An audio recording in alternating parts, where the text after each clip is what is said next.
This video is the most recent one released since the Paris attacks. It promises more attacks on France, threatens President Obama, French President Francois Hollande, and even threatens to blow up the White House. It follows another video released yesterday vowing to attack New York City. That one shows Times Square, a bomb being made and a man zipping his jacket over a suicide belt. Authorities say that the video reaffirms the city remains a top terrorist target, but that there's no specific threat at this time. As for this latest video, Chief Intelligence Correspondent Catherine Harridge has more from Washington. Catherine? Well, thank you, Andrea. In the last hour, we have watched portions of the new ISIS propaganda video where two unidentified men threaten the U.S., saying France was first and Washington is next. Fox News is electing to show only one image from the tape and not broadcast the ISIS propaganda in its entirety. The key section is 90 seconds in length, and according to a translation provided by the Middle East Media Research Institute, the ISIS speaker says, quote, "We started with you," a reference to France, "and we shall finish with the false White House, which we shall render black with our fire, Allah willing. We shall blow it up like we blew up the false idols in this good land." This is the second tape in 24 hours threatening U.S. interests. The credibility is still being assessed at this hour.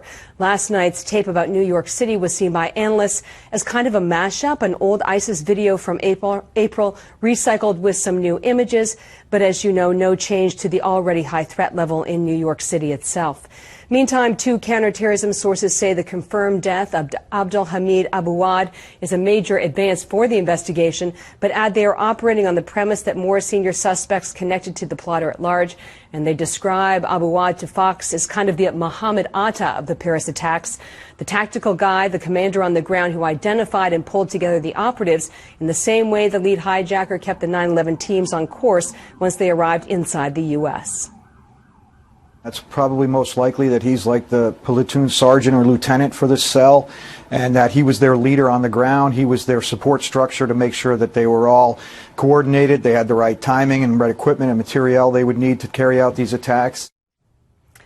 Based on our contacts, they believe that the strategic planner, kind of the Khalid Sheikh Mohammed of this operation, is still at large. And if he was in Syria, has probably moved into Iraq, thinking that may be more safe haven for him at this time, Andrea. All right. Thank you, Catherine. You're welcome. Harris, I want to go to you as well, because this is also breaking today. CIA Director John Brennan coming out saying that at one point when George W. Bush was in office, there was about 700 ISIS terrorists. Now he says that has metastasized into about 4,000% more. 4,000% more. What do you think about this? Well, what are the headlines? From what I'm reading, I'll tell you what I'm reading. And that is that part of that has happened because we, as America, didn't lead, and this is from generals and others, in terms of taking them out early on. So they weren't just building from within. They were able to recruit because it looked like there was not going to be an answer back violently from a government like ours. Our military violently on the ground anywhere. So they were able to recruit not just online, but in person. I mean, these training camps now are not just a few that are spotted and you might learn a few things. But these guys are carrying out, they may not be the level of sophistication that our special forces obviously would have, but they're able to elude those authorities in cities. What we learn now about this mastermind that was on the ground the whole time, we'll get into it in a little bit, in France the whole time, it's really interesting how these guys now can elude authorities, and they've been able to operate now for years. And they're using our internet, Judge. I have Catherine's report right in my hand. The social media has really been integral in this. They're using hashtags. In fact, it says from the media office of the Islamic State. They have a media office, a press office, and they're using our internet. How much can we do, can the government do to put pressure on companies legally to shut this down? Well, I mean, that's difficult. As you see with the whole Snowden effect, the pendulum swings the other way, and people say we want more liberty. We don't want the government looking over our shoulder. We don't want them reading our emails. We don't want any of that. And it's always a trade-off between personal liberties and security. If you look out your window in the middle of the night and there's somebody peering into your car, you call the police and tell them, "Hey, I think this guy's going to break into my car or steal my car."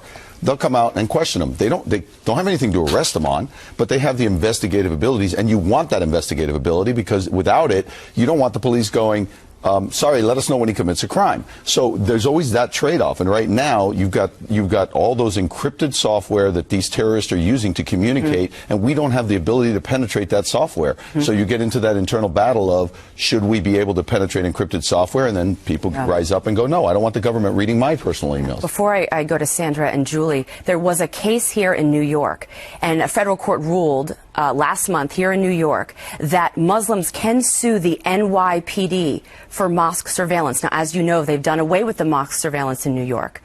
What do you think about this? I mean, this seems to be taking away a very important tool in law enforcement's hands that they're using to bust these guys. Yeah, I think that's crazy. I think that if they have done something other than surveil, I mean, you can surveil anybody. People can surveil me for no reason if they feel it's going to be beneficial in an investigation. So surveillance in and of itself is not the problem. If they're going to be interfering with their rights, stopping them unnecessarily without even a reasonable suspicion of anything, then they should have a right at that point to say, wait a minute, you need at least a threshold of reasonable suspicion to do what's called a Terry stop, a Terry frisk.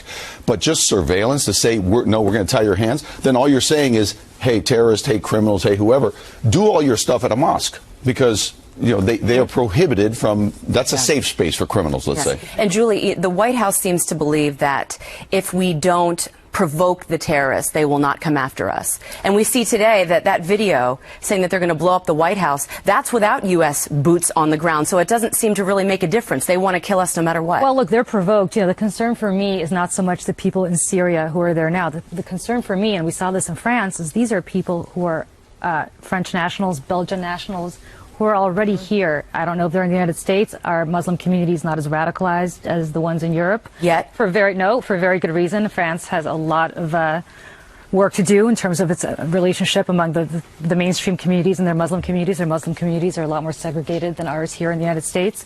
But the problem and the fear is it's easier to track people coming to and from Syria. It is much, much harder to track people who are American citizens or French citizens who are here already because they have the constitutional power, authority, obviously, as you all know, Judge, that a lot of people coming from abroad don't have. And so how do you get those people? How do you even track those people? That's the fear, because unlike al-Qaeda, these are people who are living here among us, and that, I think, is the biggest threat here. Real quickly, it was the Middle East Media Research Institute that put out that information about their PR firm, if you will, the arm of the Islamic State, and just how specific. It's called Paris Before Rome, and now they're naming these videos. Several have come out since the Paris attack. Well, apparently they also have this one getting a lot of attention. Apparently right they now. also have a production company, because we've done video after video. Not that we need that. We know they hate us. All right.